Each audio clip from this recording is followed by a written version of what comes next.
doctor Ricardo Tapia ya en cabina. Bienvenido, doctor. Qué gusto verle de nuevo. Muy buenos días, Viri, Juanjo, Pepe. Es un gusto estar aquí. Muchas gracias, como siempre. Requinto?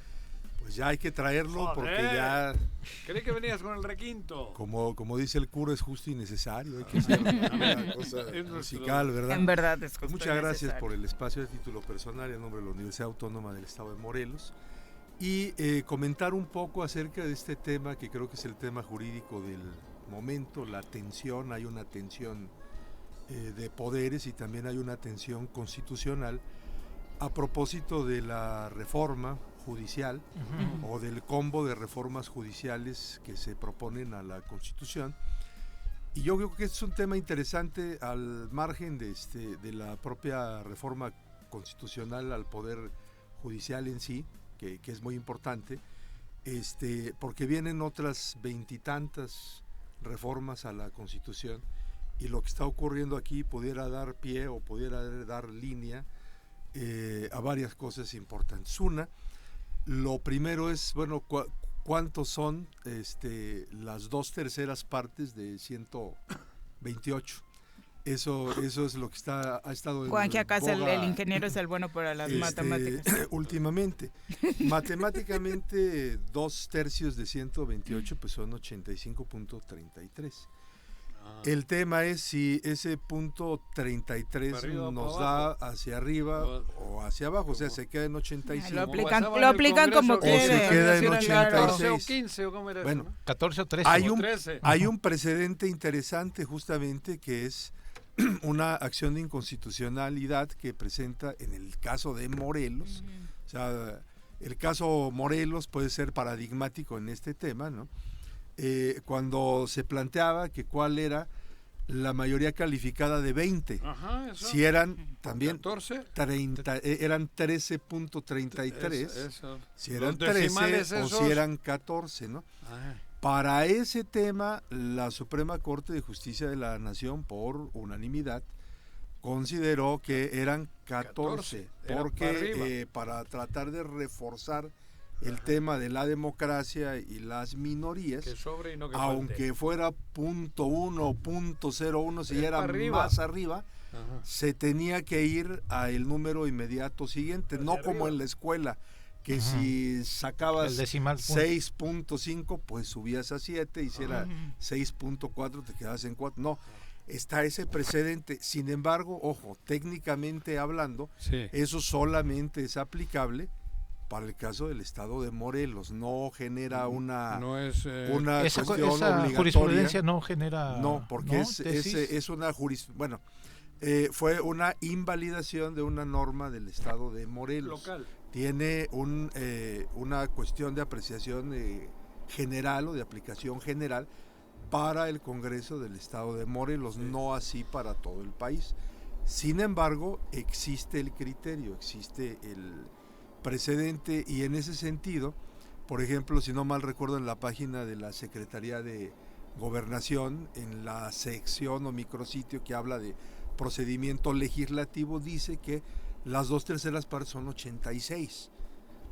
Habrá que ver qué es lo que pasa en los próximos días. Escuché al presidente. ¿De cuántos es en total el Senado? 128. 128. Escuché al presidente del Senado mencionar que en su criterio, con 85 eran más que suficientes, tomando aquella regla un poco de la escuela de que 5 de 5 para abajo o de 5 para arriba. Sube y de... Eso fue Noroña. 5, Bueno, habrá que ver cómo se aplica. Ahora, si lo aprobaran con 85, la pregunta es, ¿ese tema es susceptible de control constitucional ante el Poder Judicial de la Federación? Y ese es el otro tema complicado, delicado. Ya tenemos un tema complicado y delicado en esa ruta, que es posible el juicio de amparo en contra de las reformas constitucionales. Ahora, si se diera el tema por 85, es procedente la acción de inconstitucionalidad, la controversia constitucional, un medio de control jurisdiccional. Y este tema es muy interesante porque, uno, ¿qué creen? La Constitución mexicana no dice nada al respecto. Lo único que dice en el artículo 135 es que esta Constitución se podrá reformar con las 2/3 partes de los miembros presentes en cada Cámara, más la mayoría simple de las entidades federativas, punto. Mi punto de vista es que las reformas constitucionales son objeto de control constitucional. Yo creo que sí, pero mi punto de vista, y lo digo con mucho respeto, es que el control no es jurisdiccional, es control político.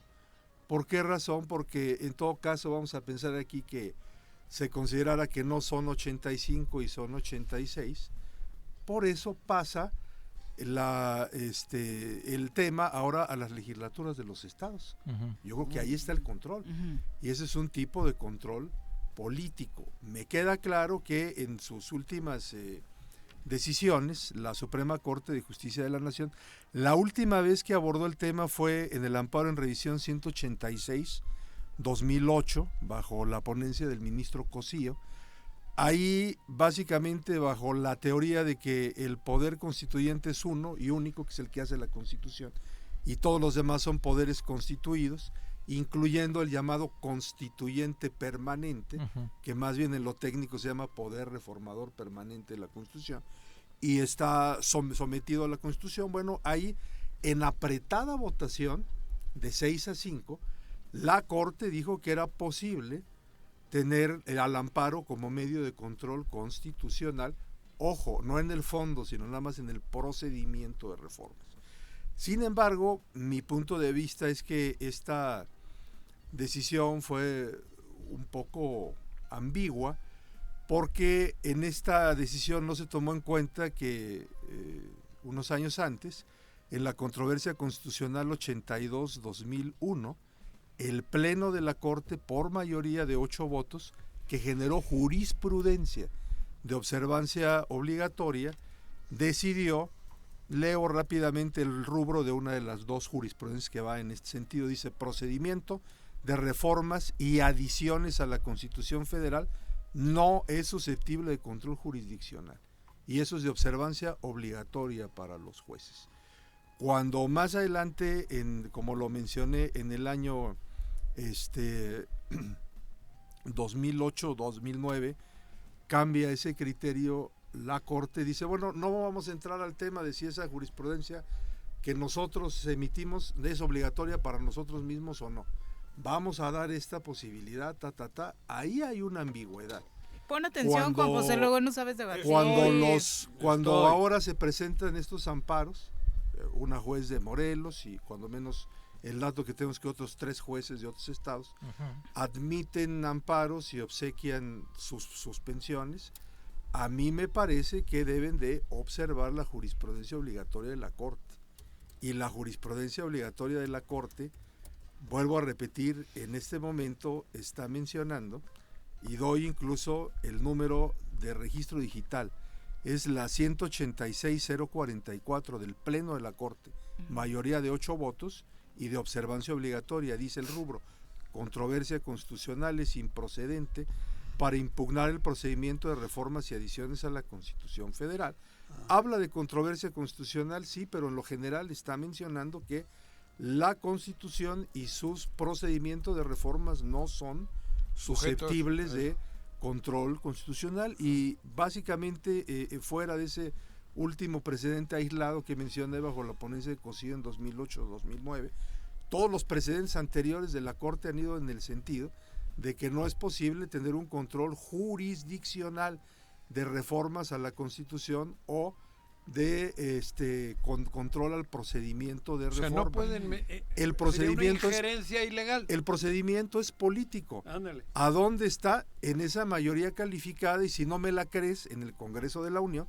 Por eso se va a la mayoría de los congresos de los estados. Ándale, a los 30. Ahora, ¿qué problemáticas puede representar esto en la práctica, no? ¿Qué? Bueno, ya se admitieron, desde mi punto de vista, lo digo con mucho respeto para los amigos jueces y demás, de forma irregular los amparos y de forma irregular se obsequiaron las suspensiones. Bueno, Como sea, en un Estado constitucional y democrático de derecho, lo correcto era que las cámaras acataran la suspensión y la combatieran por los medios constitucionales. En todo caso, si consideran que hubo un exceso, pudieran sujetar, hay medios para eso, a juicio político, a los jueces o a los ministros por andar haciendo cosas que no lo son, pero la respuesta de las cámaras ha sido simplemente no hacer caso. Entonces no me parece ser que una irregularidad o una ilegalidad se contesta con otra ilegalidad. El tema está en una cancha política. Ahora, ¿qué pasa? Se dice, si no se acata una suspensión provisional en el juicio de amparo, se puede llegar a cometer un delito y se puede llegar a destituir incluso a la autoridad que lo ha pronunciado. Sí, sin embargo, aquí la autoridad es otro poder del Estado y hay problemas técnicos. Vamos a pensar que los jueces le dieran vista a la Fiscalía General de la República con la posible comisión del delito a la ley de amparo previsto y sancionado en el artículo 262, fracción 2 de la ley de amparo.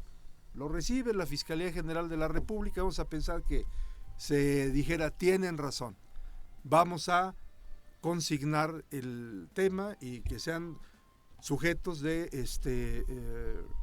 responsabilidad penal los congresistas, diputados y senadores. Ojo, los de oposición también han estado participando en las votaciones, entonces aquí serían todos y todas. 1. 2. Recordemos que para sujetar a procedimiento penal a un congresista, primero hay que desaforarlo. ¿Quién lo desafuera? Ellos mismos. Ahí hay un problema, ¿no? Si no se da el desafuero, ¿cómo vamos a...? Bueno, si más adelante lo que se dice, pues se desacató y entonces van a quedar separados del cargo. ¿A quién se le va a pedir la separación del cargo? Del cargo total, que salgan al mismo 500 diputados y 128 senadores. No hay viabilidad práctica. Estos son lagunas que a lo mejor dejó la Constitución. Pudiera ser una respuesta sí. Otra respuesta, que es la que yo pienso, no hay lagunas. Lo que pasa es que el control de las reformas constitucionales no es jurisdiccional, es político. Y nos hemos ido por la ruta jurisdiccional. Creo, con mucho respeto, la juez de aquí se la pellizcó. Que esto no se ha dicho, no se ha expresado, ¿no? Entonces creo que es importante. Desde luego, pues como decía don Ignacio Burgoa, que en paz descanse, el derecho es opinable, mi opinión es esa, pero también mis razones son esas, finalmente, ¿no? Ahora, la Constitución mexicana, y esto ya lo digo para finalizar, no es una Constitución que tenga cláusulas pétreas, como tienen otras constituciones, ejemplo la Constitución española. O sea, una cláusula pétrea es una cláusula que no se puede modificar por rutas ordinarias. Si quieres hacer una modificación a una cláusula pétrea, tienes que seguir un proceso como el que se sigue para crear una nueva constitución. Claro. Por ejemplo, algunos países, en España entiendo que hay que salir a un referéndum en esos casos. Y algunos otros casos menores, vamos a decir, sí, por mayorías calificadas. En el caso de México no se tiene esa previsión. Curiosamente, también en el caso de los Estados Unidos tampoco se tiene esa previsión. En el caso de los Estados Unidos, la Constitución se puede modificar, y hay 27 enmiendas en ese instante, por las 2/3 partes del Congreso y las 3/4 partes de los estados. Bueno, aquí es la mitad más uno. El sistema de control que se lleva allá también es un sistema de control político. No hay un control jurisdiccional. En países a donde hay controles jurisdiccionales, la propia Constitución dice control jurisdiccional para este tipo de reformas que pudieran ser inconstitucionales, o a donde hay cláusulas pétreas como en España. Cuando se dan estos temas, este siguen un proceso similar al de creación de la Constitución. En México no es así, y lo que creo que pudiéramos pensar es que el constituyente, que fue uno solo en el 17, así lo quiso y así lo previno. Entonces, pues no sé si estoy siendo claro con este tema. Me parece ser que es algo que no se había dicho ni en los medios nacionales ni en los estatales, y es interesante que se toque, tiene un fundamento técnico, están las jurisprudencias ahí, bueno, pues el tema está a debate, quien piense lo contrario, con argumentos, porque hay que elevar el tema del debate a los argumentos y no al yo siento, yo pienso, a mí me late, yo estoy a favor, en contra. Yo creo que empezar a hablar con argumentos técnicos. Muchas gracias. Muchas gracias, doctor, por acompañarnos e ilustrarnos alrededor de